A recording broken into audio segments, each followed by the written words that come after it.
begin with, I'd like to talk about ideal gas processes. So that is transformations that an ideal gas can undergo. What we're going to talk about can apply to systems beyond an ideal gas. They can apply to real gases. They can also apply to liquid gas systems and things like that. There are extensions of what we're going to learn to other stuff, but we're going to focus on ideal gases still for now. To begin, I wanted to talk about PV diagrams.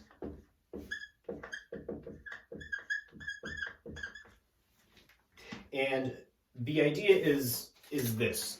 For a given amount of a substance, our variables P and V are going to completely define the thermodynamic state of our system.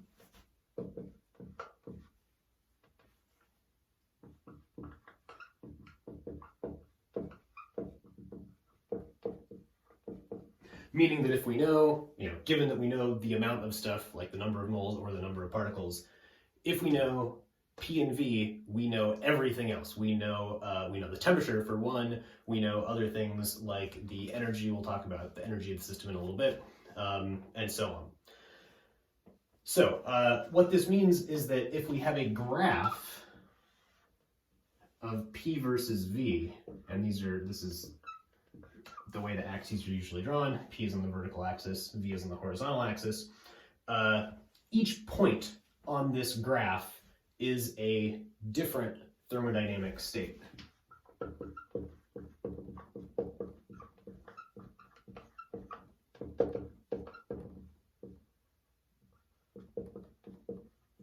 So we could have, a point right here that represents state 1, where it has some value pressure 1 and some value volume 1, and some other state over here, state 2, that has a different pressure P2 and a different volume V2, and so on. So we can represent any state of our gas as long as it is in equilibrium and can be represented with thermodynamic variables. We can represent it as a point somewhere on this graph.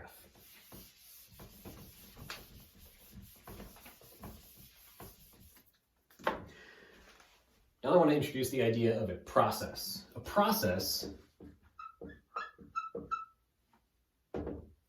is how a system changes from one of these states on the PV diagram to another.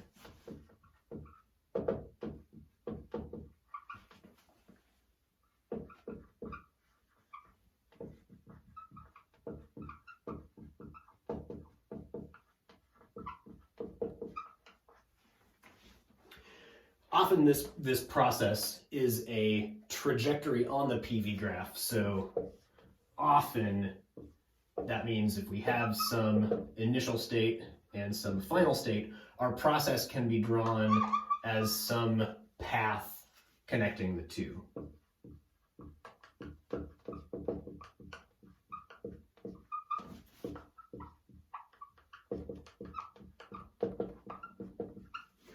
This is not true for all processes. There are processes that we cannot draw on this graph, and we'll talk about what that is. The short preview of that is if our system at a moment does not have a well-defined pressure or volume because it is not in equilibrium, we can't put a dot on this graph representing where it is. So that's something we'll learn about in a little bit.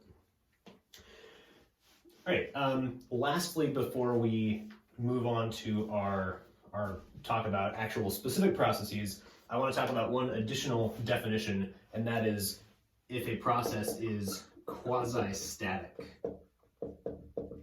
So sometimes this is written as one word, sometimes it's hyphenated. So the idea of a quasi-static process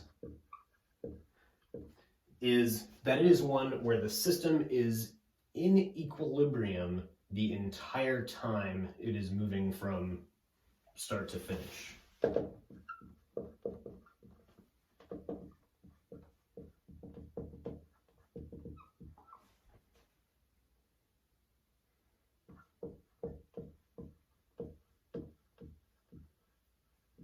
I'm leaving a gap here. So quasi-static process is when our system is in equilibrium for a whole process. If your system is really staying in equilibrium, that means your state must not be changing. And so really we're going to tweak this definition just a little bit. We're going to say our system is in equilibrium or arbitrarily close to it.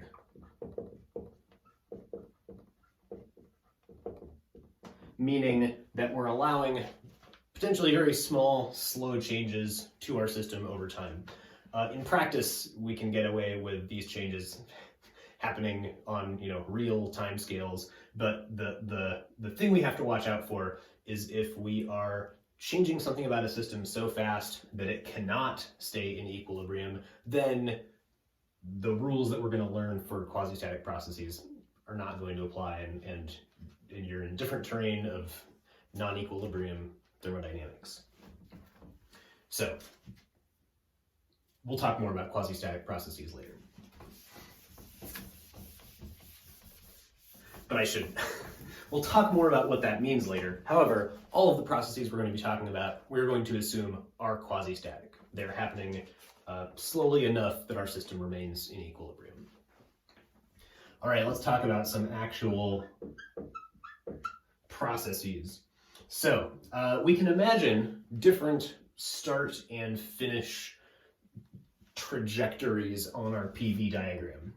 So for example, if we have a PV diagram like this, maybe I have some initial state that looks like this. Some initial state, and imagine that we have a vertical process down to some final state like that.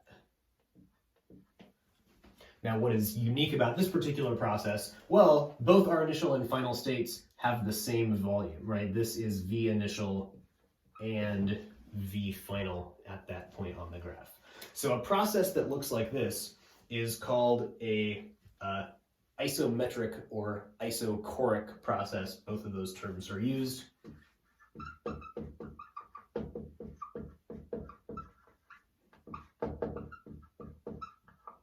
Our book uses isochoric, but other books use isometric, so I figured I should say that too. So here, like I said, constant volume process, our initial volume is the same as our final volume.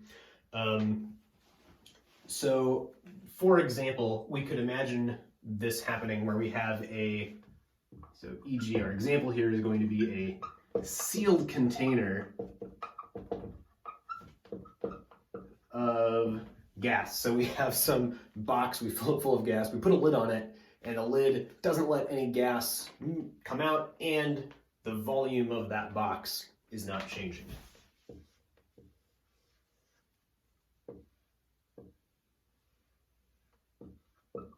So our gas is there inside the box, it's not changing volume, and then we increase the temperature of this, we put it on a stove or something, increase the the example we have here is actually decreasing the temperature. We'll talk about that in a little bit. But we can imagine taking this gas and putting it in a bucket of ice water to lower its temperature. And in the process, we would go from this initial state to this final state.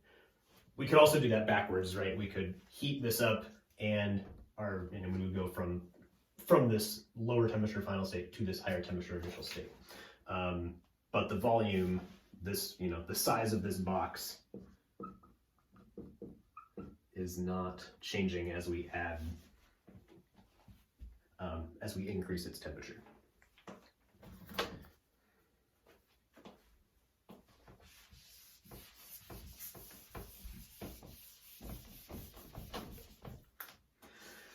The next kind of process I want to talk about is constant pressure processes.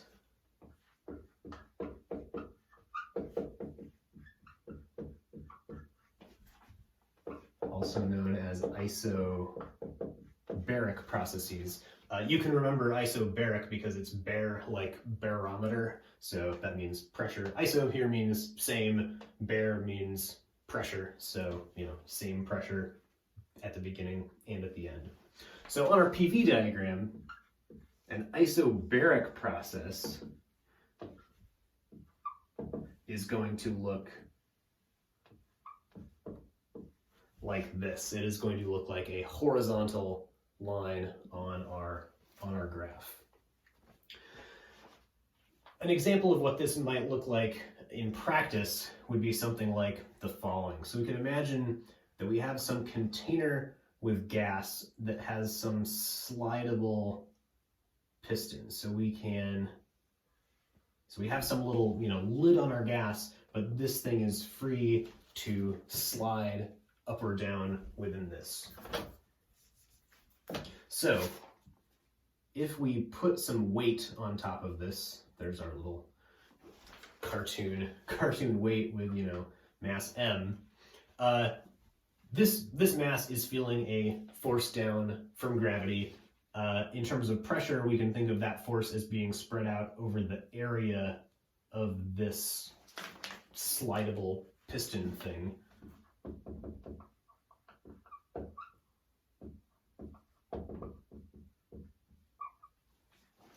And as long as we don't change the mass on here, the force downward is not changing. And if this is in equilibrium, if it's not in the process of accelerating up or down, the pressures on the force divided by this area has to equal the pressure on the inside. So the pressure in here is totally determined by the amount of force we have on the top of that piston. So if we then do something like increase the temperature of this, we put this on a little stove. There's my campfire cartoon picture. If we do that and we leave the same amount of weight on there, our system is going to lift this mass up as our system expands. So we increase the temperature and our system gets bigger, but the pressure has stayed the same because the pressure, again, is only determined by how much mass we put on top of there. Yeah, and our now that we're actually changing our volume, if we're going from a lower volume to a larger volume, that is an expansion. So we can have isobaric expansion, or if we're going the other direction, if this is our initial state and this is our final state, we can also have a isobaric compression, where we start with something like this, and then we lower the temperature of the system, put it in ice water, etc., something like that. And as it cools off, our mass lowers down, and we end up with something that looks like this, with our mass lower than where it started. That's isobaric compression.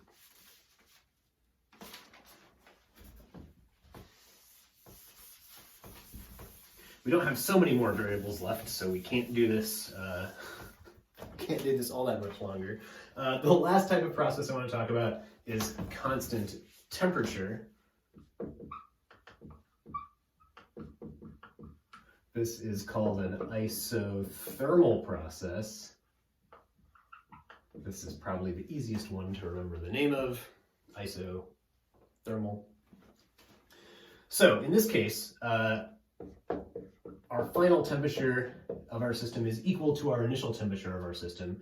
Now, our temperature is not shown in an obvious way on our PV diagram, but we're about to learn what that looks like. So from our ideal gas law, T, so remember PV equals nRT, so T and N and R are constant, right? So we don't have to worry about them in how this change happens. If we solve for T, we get PV over NR. So over here on the left, I get PV over NR final, and over here I get PV over NR initial. My NR's canceled because it's constant, and we're left with P final, V final equals P initial, V initial. And solving for P final or something like that, we can see that P final is equal to P initial, V initial times 1 over V final. So the relationship between, given a starting point, the relationship between the P and V of where we end up is this hyperbolic function, right? It looks something like this on our graph. So an isothermal process might start up here and end down here. So this would be an example of isothermal expansion. Again, we can have expansion or compression. So this is isothermal expansion. If we go back the other way, we can also have isothermal compression. So what does this look like in our little cartoon of our box of ideal gas? So this is like, we still have this system that can change its volume, right? We still have this slidable piston thing, but now we take our system and we put it in some like big container of water that's at some temperature. So that is going to ensure that whatever happens in here is going to be at the same temperature as the stuff out here if we do this slowly enough so that it is in equilibrium. So we can do something like, push down harder on this piston and compress our gas while it is still sitting at the same temperature because of this water bath. More cartoon pictures of this to come. So one last thing about our PV diagram. The line I have drawn there, the hyperbola, all of these points are at the same temperature, right? Like on here, my initial state and my final state were at the same temperature. So that means it's also the same temperature at every point connecting the two. So every point on this curve, we could say, is at some temperature T1. Gotta label my axes there. So every point on here is at some temperature T1. If we drew the same graph for some different temperature T2, we would get some curve that looks kind of like this. If we did some different value, we would get some curve that looks like this for T3, and so on. We could keep drawing these different hyperbola for different values of T. The equations for each of these as a function, P as a function of V, from rearranging the ideal gas law, we just divide both sides by V. So P equals nRT, which is staying constant, divided by V. So the way I have drawn it, T1 is the lowest temperature here, T2 is next, and then T3 is the highest temperature of these three. So that means that if you're given two states, if you're given a PV diagram with two states like this, initial and final, it's kind of hard to tell which one of those is at a higher temperature. Maybe they're on the same one of these lines, maybe they're not. It's kind of tough to say. But if you were given a picture that looks like this, initial and final on your PV diagram, you could definitely say, oh, if we're going from here to here, our temperature has to be increasing because we're moving to one of these lines that is, further away from the origin, that is out there. So this direction is always increasing temperature. The last thing about this that I want to say is to tell you what the name is. So each of these lines, or each of these, functions of V, each of these is called an isotherm. So this is an isothermal process. An isothermal process is one that moves along these, but each of these lines is called an isotherm.